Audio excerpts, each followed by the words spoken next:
Hablemos ahora del profeta Ageo. Este profeta está categorizado como uno de los profetas post-exílicos, o como en algunos seminarios les llaman profetas del Antiguo Testamento o profetas menores. Los dos capítulos de este pequeño libro están orientados a la reconstrucción del templo. Veamos un poquito el, el libro de Ageo.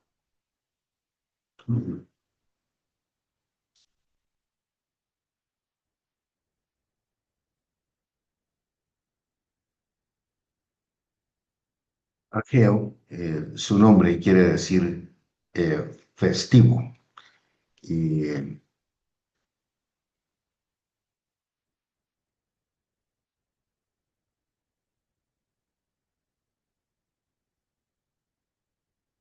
y este profeta, a manera de introducción, además de su libro, conocido por su libro, a Ageo se le recuerda por el papel vital que desempeñó como profeta junto a Zacarías en la reconstrucción del templo después de que los babilonios lo hubieran destruido casi 70 años antes. Según Esdras 5 y versos 1 y 2, Zacarías 6 14 y 8 9. En hebreo, su nombre significa, como dije, festivo. El libro de Ageo contiene 6 fechas precisas, todas del segundo año del rey Darío de Persia, en el año 520 a.C. Las fechas forman la estructura del libro e identifican momentos clave de la reconstrucción del templo. Es probable que el libro se escribiera poco después de la última fecha mencionada en el capítulo 2 y verso 20.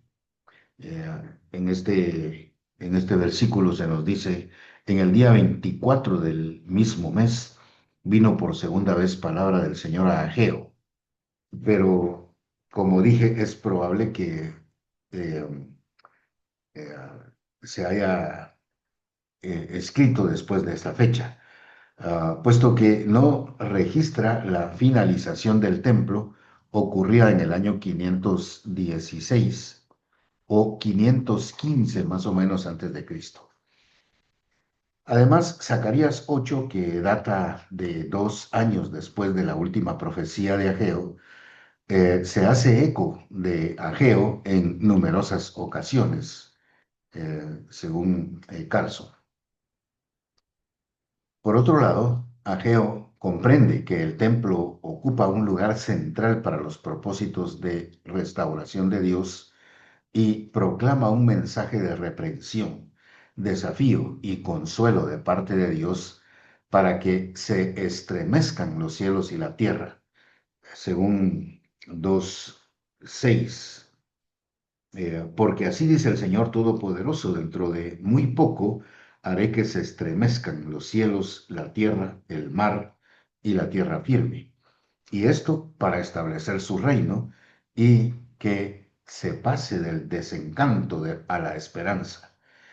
El libro continúa animando al pueblo de Dios acerca de su reino venidero y desafiando a todos los lectores a que consideren si sus prioridades de vida están alineadas con las de Dios. Estas son más o menos las fechas. En 1.1 se cita el día primero del mes sexto, 29 de agosto, fecha de la primera profecía, y aquí aparece en la escena Zorobabel, Josué y el pueblo implícito. Eh, Segundo lugar está en 1.15, el día 24 del mes sexto, el 21 de septiembre, inicio de las obras del templo.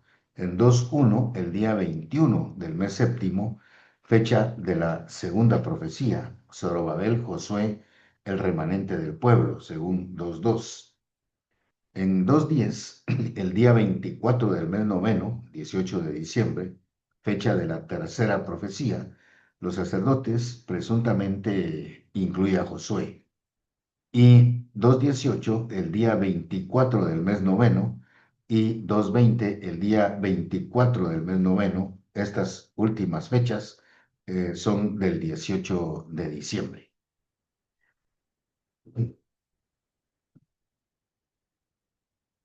Ahora, el género de este libro, el libro de Ageo, se refiere a cuatro de sus profecías y cada una de ellas introducida por una fecha.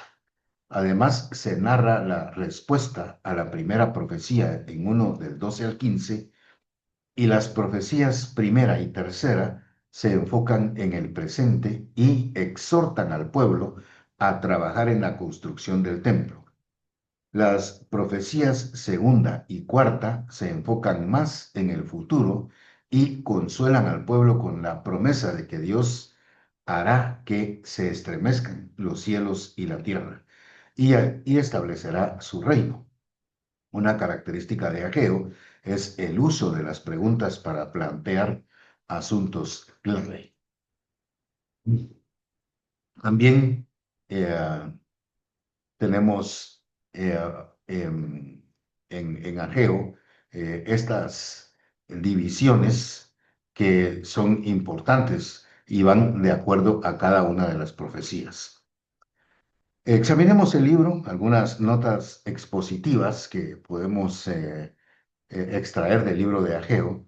Y la primera profecía: los judíos deben reconstruir el templo y luego Yahweh les bendecirá.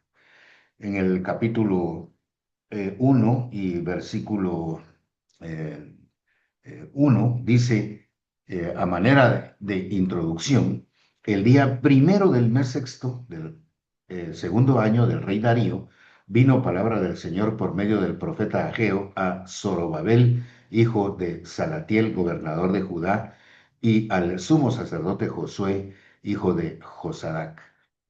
La fecha, 29 de agosto del año 520 a.C., como el primer día del mes judío, es decir, era un día festivo, luna nueva, cuando muchos judíos agricultores estarían en Jerusalén y escucharían el mensaje.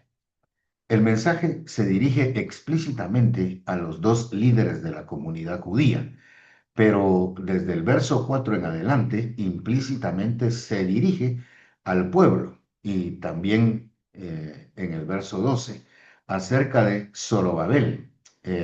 Podemos ver los apuntes más adelante en el 2:21.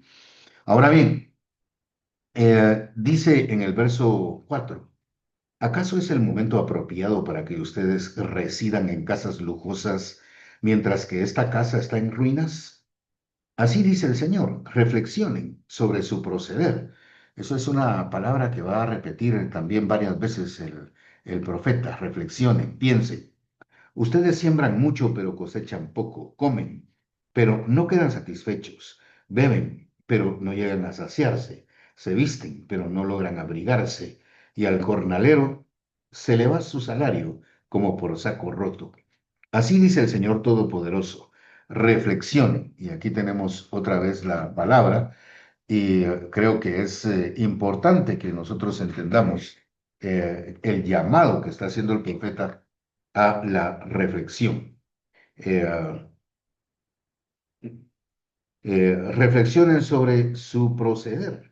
Van ustedes a los montes, traigan madera y reconstruyan, y yo veré su construcción con gusto, y manifestaré mi gloria. Ustedes esperan mucho, pero cosechan poco. Lo que almacenan en casa, yo lo disipo de un soplo. ¿Por qué?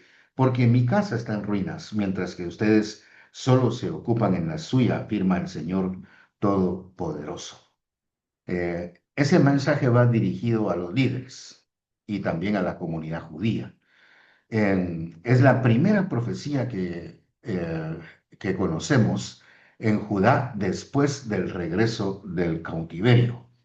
Eh, eh, También, en segundo lugar, el problema que motivó el mensaje, el pueblo todavía no creía que era el momento de reconstruir.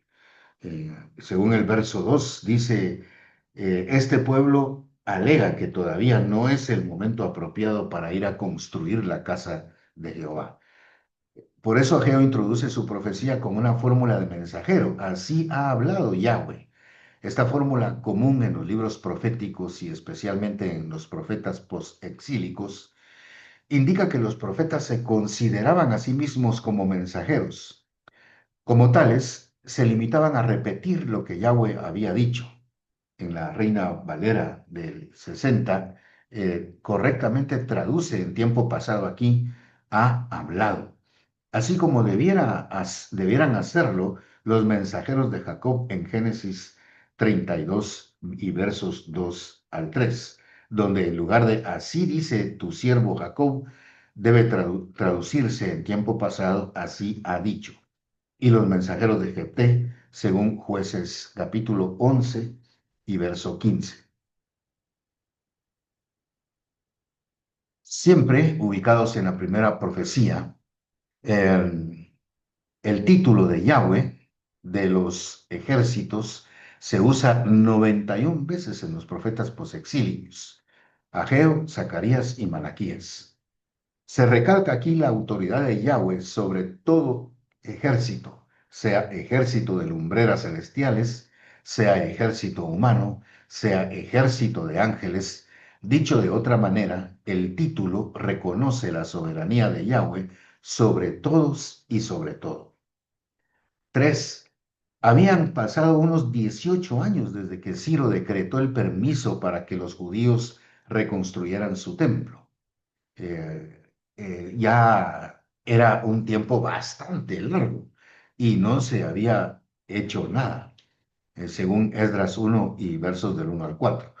Poco tiempo después de ese decreto, unos 50.000 judíos regresaron a Judá con la meta de reconstruir el templo. Habría que ver en Esdras 1:5 y hasta el 2:7, especialmente 1:5. Edificaron el altar e hicieron preparativos para construir el templo el mismo año en que llegaron a su tierra. Y el año siguiente comenzaron la reconstrucción. Sin embargo, los enemigos de Israel pronto lograron parar la construcción por medio de amenazas contra los judíos y sobornos a los gobernantes persas, según lo narra Esdras capítulo 4 y versos del 1 al 5. Por supuesto, eh, en cuarto lugar, al pasar los años, Ciro murió en 530 a.C. Su hijo Cambises reinó, pero también murió en el 522 a.C. Gaumata, quien fingía ser Bardilla, hermano de Cambises, Bardilla había sido asesinado secretamente por orden de Cambises. Reinó por 2 meses y Darío, oficial de Cambises, hijo de el sátrapa de Susa y miembro de una rama de la familia real, derrotó y mató a Gaumata y subió al trono en septiembre del año 522. La frase, este pueblo es despectivo y por eso se le da un poquito el tinte de negativa a esa frase. Ahora, en tercer lugar, Ageo reprende a los judíos y los llama a reconstruir el templo. Casi todo el versículo 3 repite la parte del verso 1. Esta repetición, más la repetición de la fórmula de mensajero en el verso 5, recalca que el mensaje proviene de Yahweh. Compare el uso donde dice Yahweh en medio de las otras profecías de 2, 4, 14 y 23. Ageo acusa a los judíos de tener tiempo para construir bien sus propias casas, pero no la de Yahweh. En lugar de desierta, aquí tradúzcase en ruinas, en el verso 4. Eh, Mientras que esta casa está en ruinas, así traduce la NBI. Y esencialmente en ambos versículos, como Reina Valera 95, solo en el verso 4. Yahweh llama al pueblo a reflexionar sobre sus problemas económicos, en los versos 5 al 7. Ellos están pasando por estrecheces económicas y esto le da un tinte, el profeta, hacia la negligencia en construir el templo. Yahweh insta al pueblo a reconstruir. Verso 8. Dice, vayan ustedes a los montes y traigan madera y reconstruyan mi casa. Yo veré su reconstrucción con gusto y manifestaré mi gloria, dice el Señor.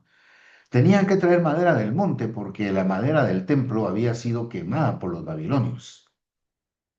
En lugar de pondré en ella mi voluntad, tradúzcase, seré complacido en ella o ella me agradará.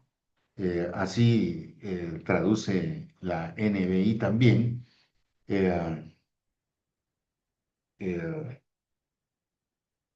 Reconstruyan mi casa y yo veré su construcción con gusto. Bueno, era importante reconstruir el templo para que Yahweh pudiera morar con su pueblo, para que Yahweh pudiera ser glorificado y para que las promesas profetizadas se pudieran cumplir en toda su plenitud. Según el versículo 9, ustedes esperan mucho, pero cosechan poco, y lo que almacenan en su casa, yo lo disipo de un soplo. En el capítulo 2 y verso 9 dice, el esplendor de esta casa segunda será mayor que el de la primera, dice el Señor Todopoderoso, y en este lugar concederé la paz, afirma el Señor Todopoderoso. La reconstrucción sería un reconocimiento público que fue Yahweh quien había restaurado a Judá del cautiverio. El templo era importante y creo que en la teología, eh, en toda la Biblia, el tema del templo es importante. Ya en, en el Edén en sí era un santuario, luego Dios hace su templo en medio del pueblo israelita en el desierto. David también intenta construir un templo. Salomón lo construye, pero el templo es el que va a estar aquí y probablemente será más grande que el anterior. Y más adelante hablaríamos de Jesucristo como el templo y el templo nosotros como cristianos. De manera que, aunque vamos a más adelante hablar del tema del templo, es importante que entendamos que la profecía de este profeta eh, eh, lleva la mirada de los lectores al templo por su importancia. El templo sería una construcción con reconocimiento público de que fue Yahweh quien había restaurado a Judá del cautiverio. Yahweh expone la conclusión a la cual los judíos deberían haber llegado por su reflexión en los versos 5 al 7. Los problemas económicos eran juicios divinos por no haber construido el templo. Ya lo había mencionado anteriormente. Los judíos responden positivamente a la profecía, según el verso 12. Desde el verso 10 dice, por eso, por culpa de ustedes, los cielos retuvieron el rocío y la tierra se negó a dar sus frutos. Yo hice venir una sequía sobre los campos de las montañas, sobre el trigo y el vino nuevo, sobre el aceite fresco y el fruto de la tierra, y sobre los animales y los hombres, y sobre toda la obra de sus manos. Zorobabel, hijo de Salatiel, el sumo sacerdote Josué, hijo de Josadac, y todo el resto del pueblo obedecieron al Señor su Dios, acataron las palabras del profeta Ageo a quien el Señor su Dios había enviado, y el pueblo sintió temor en la presencia del Señor. Es decir, el pueblo responde y los líderes positivamente. Temieron delante de Yahweh, es decir, creyeron que su desobediencia seguiría trayendo castigo y que solo por la obediencia podían alcanzar su bendición. Por otro lado, Yahweh promete a los judíos estar con ellos, según el verso 13. Entonces Ageo, su mensajero, comunicó al pueblo el mensaje del Señor. Yo estoy con ustedes, yo el Señor lo afirmo. Eh, Esta no solamente era una promesa, era un hecho real. La actitud obediente de ellos trae bendición inmediata. En Mateo 6:33, hablando del tema del estrés, el Señor Jesucristo dice, más bien busquen primeramente el reino de Dios y su justicia, y todas las demás cosas les vendrán por añadidura. Yahweh mueve a los judíos a comenzar la reconstrucción 23 días después del mensaje. En los versos 14 y 15, dice, y el Señor inquietó de tal manera a Zorobabel, hijo de Salatiel, gobernador de Judá, y al sumo sacerdote Josué, hijo de Josadac, y a todo el resto del pueblo, que vinieron y empezaron a trabajar en la casa de Dios, de su Dios, el Señor Todopoderoso. Era el día 24 del mes sexto, el segundo año del rey Darío. Bueno, aún en el Antiguo Testamento se reconoce que las buenas obras no son de origen puramente humano, sino que eh, son resultado del impulso divino. Tardaron 23 días antes de comenzar la reconstrucción, probablemente para planificar adecuadamente, pero también porque en el sexto mes estaban ocupados cosechando uvas y olivos, pues ese era el tiempo de la cosecha. Ahora, la segunda profecía, en el capítulo 2 y verso 1 y 2, dice, en el día 21 del mes séptimo vino palabra del Señor por medio del profeta Ageo. Pregunta a Zorobabel, hijo de Salatiel, gobernador de Judá, al sumo sacerdote Josué, hijo de Josadac, y al resto del pueblo. Aquí tenemos entonces a manera de introducción la fecha. Es 17 de octubre del año 520.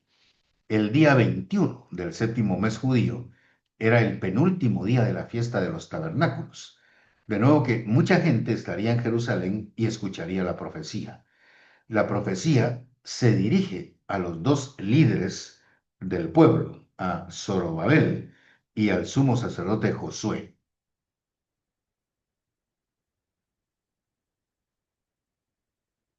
El problema que motivó el mensaje. El pueblo estaba desanimado porque el templo en ruinas no era comparable a la gloria del templo de Salomón. El verso 3 dice, ¿queda alguien entre ustedes que haya visto esta casa en su antiguo esplendor? ¿Qué les parece ahora? ¿No la ven como muy poca cosa? Por supuesto, habían dentro de ellos algunos ancianos que probablemente conocieron el templo de Salomón y cuando miraban esto decían, no, no estamos haciendo, pero ni la mitad de lo que significó la construcción de Salomón. Estaban desanimados viendo el templo en ruinas y comparándolo con la gloria del templo de Salomón. Yahweh da un mensaje de ánimo al pueblo y a sus dos líderes. Verso 4. Pues ahora ánimo, Zorobabel, afirma el Señor. Ánimo, Josué, hijo de Josadac. Tú eres el sumo sacerdote. Ánimo, pueblo de esta tierra, afirma el Señor. Manos a la obra, porque yo estoy con ustedes, afirma el Señor Todopoderoso. Mi espíritu permanece en medio de ustedes, conforme al pacto que hice con ustedes cuando salieron de Egipto. Por lo menos en esta traducción que tengo yo aquí, varias veces se repite la palabra ánimo. Eh, eh, y, y ellos deberían de cobrar ánimo. Entonces, Yahweh da un mensaje a sus líderes. Afirma su presencia en medio de ellos. En el verso 4 dice, cobrad ánimo.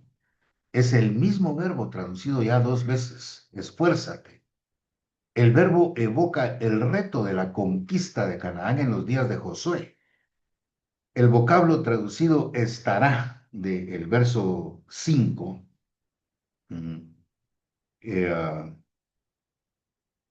eh, dice, mi espíritu permanece en medio de ustedes en esta traducción. En la Reina Valera dice estará, es un participio hebreo y como tal puede referirse al futuro inmediato o al presente. A la luz de la última oración del verso 4 y de 1:13, probablemente se debe traducir en tiempo presente está, así como se traduce en la NBI y en la Biblia de Jerusalén. Aquí Yahweh no habla de la presencia del Espíritu como una promesa para el futuro lejano, sino como una realidad ya existente en alguna medida, que es en realidad un cumplimiento del pacto nuevo, como lo estipuló Ezequiel 36, 26 y 27. Ahora, promete traer al templo muchas riquezas y así llenarlo de su gloria. Los versos 6 al 8 dice, porque así dice el Señor Todopoderoso, dentro de muy poco haré que se estremezcan los cielos, la tierra, el mar y la tierra firme, y haré temblar a todas las naciones. Sus riquezas llegarán aquí, y así llenaré el esplendor de esta casa, dice el Señor Todopoderoso. Mía es la plata, mío es el oro, afirma el Señor Todopoderoso. Eh, Yahweh promete traer al templo mucha riqueza y llenarlo de su gloria. El temblor de 2.6 puede referirse literalmente a terremotos, maremotos, trastornos celestiales, pero ha de referirse también a conmociones geopolíticas, como afirma el verso 7. Haré temblar a las naciones. Y en lugar de vendrá el deseado del verso 7, haré temblar a las naciones, sus riquezas llegarán hasta aquí y así llenaré de esplendor mi casa, dice el Señor Todopoderoso. Eh, y aquí debe de traducirse, vendrán cosas deseables. La expresión no se refiere al Mesías, sino a las riquezas de las naciones que fluirán al templo. Esta traducción dice, haré temblar a las naciones, sus riquezas llegarán aquí y así llenaré de esplendor mi casa. Entonces, esta profecía tuvo un cumplimiento pronto cuando Darío ordenó el uso de fondos del gobierno persa para la construcción del templo y un cumplimiento similar en los tiempos de Esdras y el rey Artajerjes, según Esdras 7:14. Otro cumplimiento tuvo en la inversión cuantiosa que hizo Herodes el Grande para embellecer y engrandecer el templo. Ha de tener todavía otro cumplimiento en el templo milenial, si comparamos a Isaías 2:3 y Zacarías 14:6. Promete también gloria postrera del templo, la cual será mayor que la del templo de Salomón. Verso 9. El esplendor. Esta profecía se ha cumplido en la ampliación y el embellecimiento del templo por Herodes y la llegada de Jesús al templo, que tendría todavía otro cumplimiento en el milenio cuando la gloria de Yahweh vuelva a llenar el templo.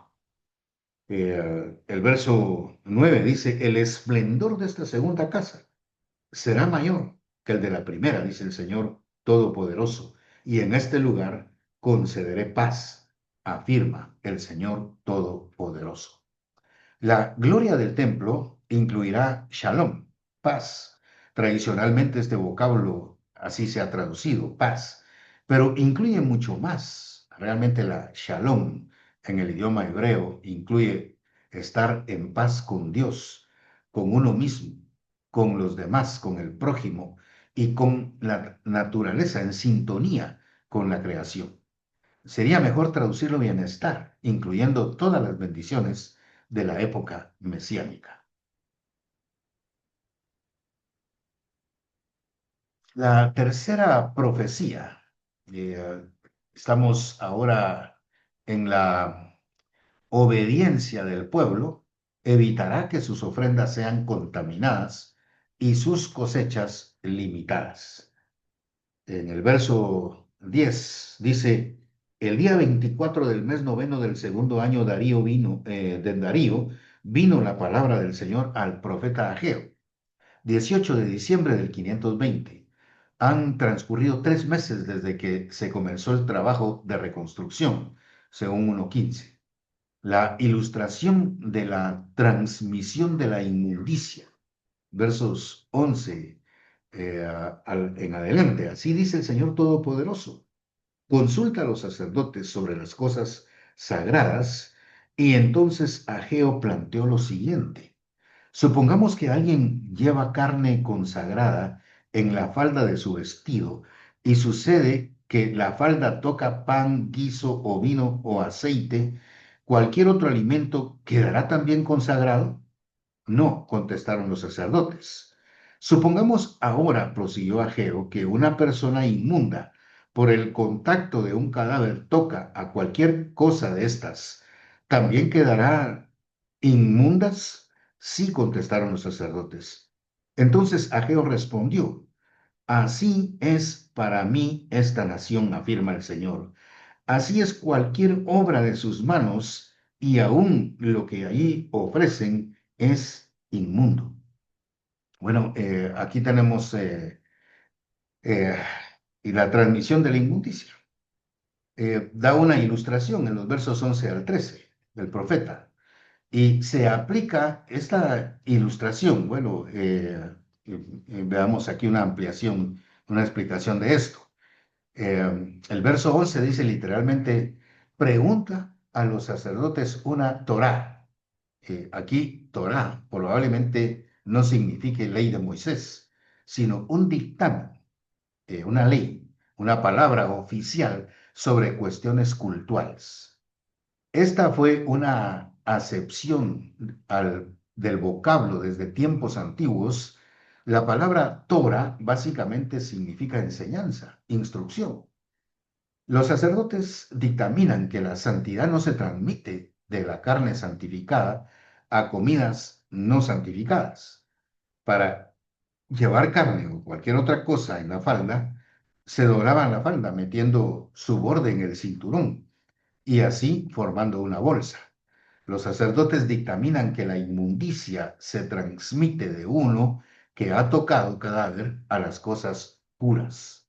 Eso es lo que los sacerdotes están asegurando con esta ilustración. Ahora, se aplica la ilustración. Las ofrendas no santifican a los judíos pecaminosos, sino que ellos contaminan sus ofrendas. Esa es la explicación que quiere dar el profeta. Se aplica esta ilustración. Las ofrendas no santifican a los judíos pecaminosos, sino que ellos contaminan sus ofrendas. Sus sacrificios no son aceptables a Yahweh, a menos que dejen sus pecados. En ese contexto, el mensaje probablemente se refiere especialmente al pecado de no construir el templo.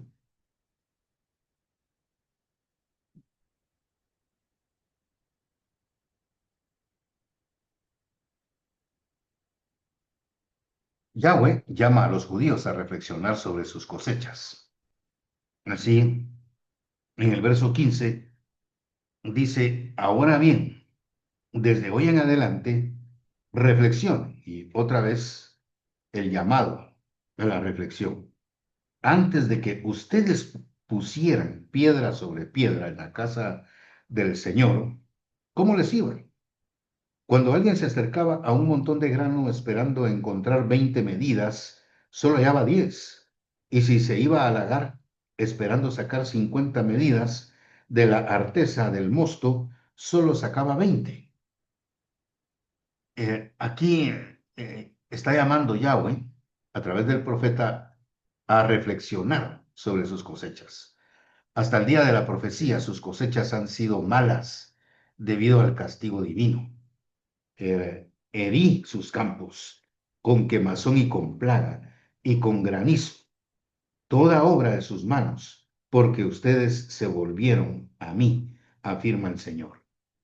Aquí se nos está diciendo que hasta el día de la profecía sus cosechas han sido malas. El verso 15 indica que la profecía se da antes del inicio de la construcción propia. Aparentemente 3 meses anteriores se han ocupado en trabajos preliminares de organizar equipos de trabajo, traer materiales, quitar escombros, evaluar las estructuras que se han quedado en pie, cortar madera y labrar piedras. Pero desde el día de la profecía en adelante, Yahweh bendecirá las cosechas. Verso 18 y 19. Reflexionen otra vez la palabra. Desde hoy, reflexionen. Desde hoy en adelante, desde el día 24 del mes noveno, día en que se colocaron los cimientos de la casa del Señor, reflexionen. Note la reiteración de esta palabra. ¿Queda todavía alguna semilla en el granero? Todavía no producen nada la vid, ni la higuera, ni el granado, ni el olivo, pues a partir de hoy yo los bendeciré. Aquí hay una bendición implícita de que Dios ya está bendiciendo. En el verso 16, antes que sucediesen estas cosas, es oscuro en el hebreo. Muchos, siguiendo a las 70, traducen cómo estabais, o algo parecido en la Biblia de Jerusalén, la versión popular y la Reina Valera actualizada y la NBI, haciendo referencia a los problemas que los judíos han tenido con sus cosechas. Ahora, desde el día de la profecía en adelante, Yahweh bendecirá sus cosechas. Los versos 18 y 19. Fue el día en que comenzaron a levantar el templo de nuevo.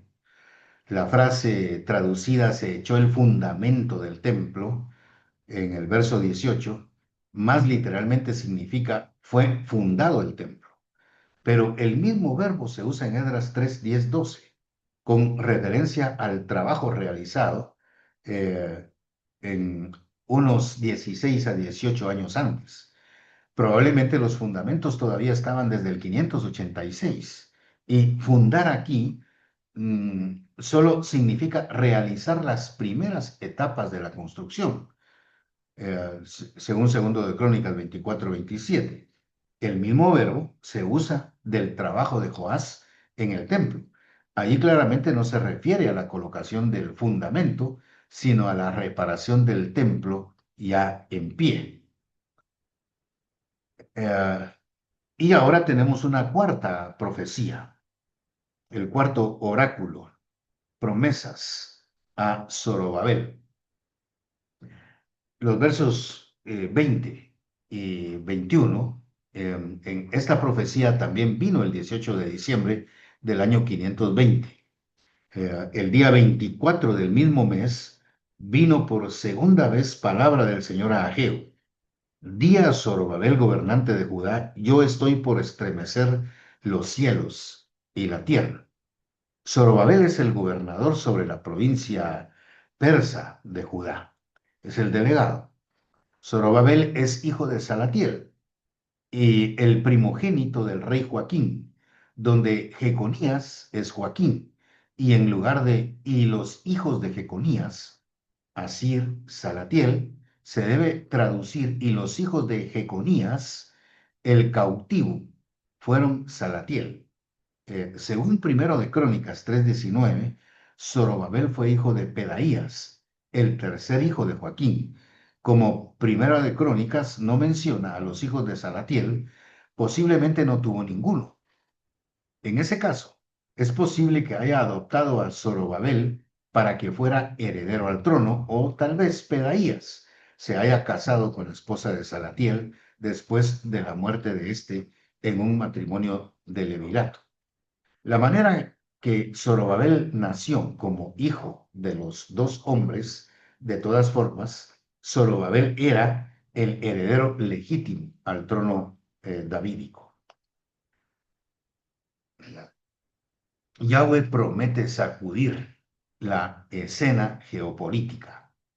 En los versos 21 dice, yo estoy por estremecer los cielos y la tierra. Volcaré los tronos reales y haré pedazos el poderío de los reinos del mundo. Volcaré los carros con sus conductores y caerán caballos y jinetes, y estos se matarán a espada unos a otros. En aquel día, afirma el Señor Todopoderoso, te tomaré a ti, mi siervo Zorobabel, hijo de Salatiel, afirma el Señor, y te haré semejante a un anillo de sellar, porque yo te he elegido, afirma el Señor Todopoderoso. Lo que vemos aquí es que las naciones poderosas están derrotadas. Hacer que los enemigos se maten unos a otros, como dice en 22b, es una táctica que Yahweh utiliza con frecuencia en el Antiguo Testamento. Zorobabel será exaltado como el escogido de Yahweh, según 2:23. Y aquí podemos ver que el verbo tomar se usa aquí en sentido de elegir, así como en Éxodo 6:7. La elección se expresa más claramente en la penúltima oración del versículo y del libro.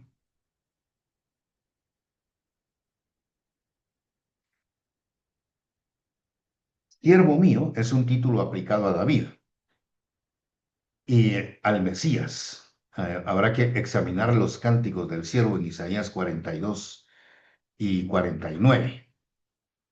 También el anillo de sellar funcionaba como la firma oficial, era la posesión más preciosa y se cuidaba muy bien. Yahweh había dicho acerca de Joaquín, no será anillo, es decir, de sellar. En mi mano derecha, aún de ahí te arrancaré. Eh, Eso se lo había dicho a Joaquín en el tiempo un poco antes de la conquista.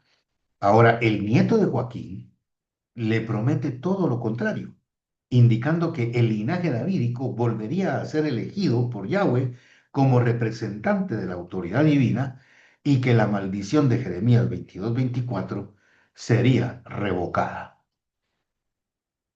Aparentemente, esta profecía nunca se cumplió en gran escala con la persona de Zorobabel. Esperamos que se cumpla en mayor grado en su descendiente por excelencia, el Señor Jesucristo. Sin embargo, Zorobabel gozó de buena fama en la tradición judía. En ver Eclesiástico 49:11. ¿Cómo celebraremos a Zorobabel? Fue él como un sello en la mano derecha, así como Josué, hijo de Josadac o Josedec. Ellos en sus días construyeron la casa y levantaron el templo consagrado al Señor, destinado a una gloria eterna.